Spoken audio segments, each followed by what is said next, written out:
સુરત મહાનગરપાલિકા દ્વારા સુરત શહેરમાં હિન્દુ મંદિરોને તોડી પાડવા માટે નોટિસો અપાઈ હોય, જેના વિરોધમાં સુરતમાં વિશ્વ હિન્દુ પરિષદ દ્વારા આવેદનપત્ર આપી રજૂઆત કરાઈ હતી। વિશ્વ હિન્દુ પરિષદ દ્વારા અપાયેલા આવેદનપત્રમાં જણાવાયું હતું કે સુરત મહાનગરપાલિકા દ્વારા સુરત શહેરમાં આવેલ અનેક હિન્દુ મંદિરોને તોડી પાડવામાં આવે છે અને અસંખ્ય હિન્દુ મંદિરોને તોડી પાડવા માટે નોટિસો અપાઈ છે, તો વિકાસ માટે સનાતન હિન્દુ મંદિરો જ અડચણરૂપ થઈ રહ્યા છે તેવા આક્ષેપો સાથે વિવિધ દ્વારા મુખ્યમંત્રીને સંબોધીને લખાયેલા પત્રમાં જણાવાયું હતું કે સુરત શહેરમાં ઠેર ઠેર ગેરકાયદેસર મઝારો તથા મસ્જિદો ઊભી છે, તેમજ મઝારો દિવસે ને દિવસે વિસ્તરી રહ્યા છે, ડેવલપ થઈ રહ્યા છે। શું આંધળા અને ગાંડા થઈ રહેલા વિકાસને દેખાતું નથી? સુરત શહેરમાં ચાલી રહેલા ઓવરબ્રિજો તથા મેટ્રોના કામમાં આ તક લખી શાસનને હિન્દુ મંદિરો જ અડચણરૂપ કેમ થઈ રહ્યા છે? મઝારો મસ્જિદો કેમ નહીં? શા માટે સહિષ્ણુ હિન્દુ સમાજને આવો અન્યાય કરવામાં આવી રહ્યો છે તેવા આક્ષેપો કરાયા હતા। બાપુ, શું રજૂઆત આવ્યા છો?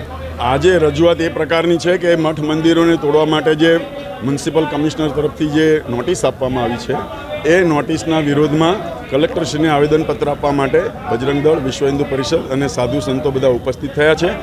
આ મંદિરોને તોડવાનો અને વિકાસ કરવાનો આવો રસ્તો અમે હજી સુધી ક્યાંય જોયો નથી। મંદિરનો તમને નડતર હોય એ આપણે સમજી શકીએ છીએ, પણ એનો અર્થ એવો નથી કે એને તોડી જ નાખવું, એને કંઈ પણ બીજી વૈકલ્પિક વ્યવસ્થા થઈ શકે છે।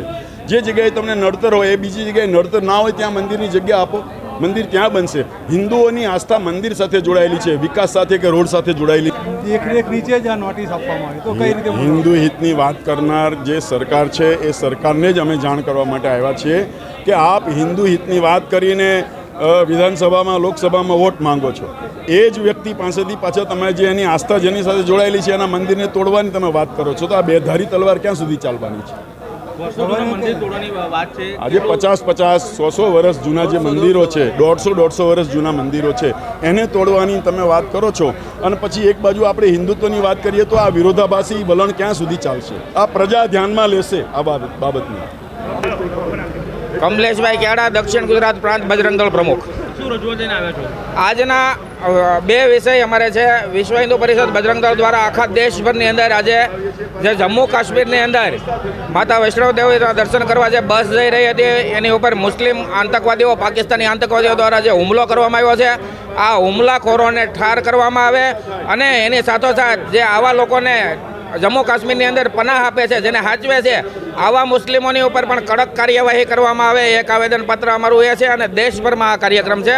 બીજું આવેદનપત્ર અમારું એ છે કે સુરત મહાનગરપાલિકાની હદની અંદર આવતા 11 જેટલા જે પૌરાણિક મંદિરો છે, જે 400, 300 અને 200 વર્ષ જૂના છે, આને રોડ ઉપરના જે મંદિરો છે એ હટાવવાની નોટિસ આપવામાં આવી છે।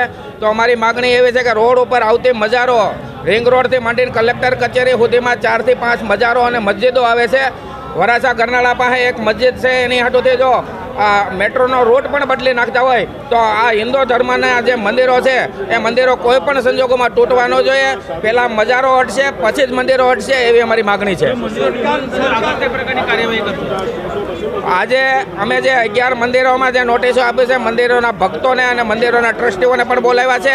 એટલે આજ સાંજથી અમે આગામી કાર્યક્રમો શું આપવા, જો આ બંધ ન રહે તો એને અમે આગામી આક્રમક કાર્યક્રમ આપવાની અને જલદ કાર્યક્રમ આપવાની પણ તૈયારી કરીશું। સરકાર હિન્દુ હિતની વાતવાળી સરકાર છે ને કેમ નોટિસ આપવામાં આવે? હિન્દુ હિતની વાતવાળી સરકાર હોય તો પણ અમને વિશ્વ હિન્દુ પરિષદ કોઈ રાજકીય પક્ષ સાથે જોડાયેલું નથી। પહેલેથી હિન્દુત્વની વાત આવતી હોય તો સરકાર કોઈ પણ નહીં હોય, બજરંગ દળ હંમેશ હિન્દુઓની હારે જ રહી છે।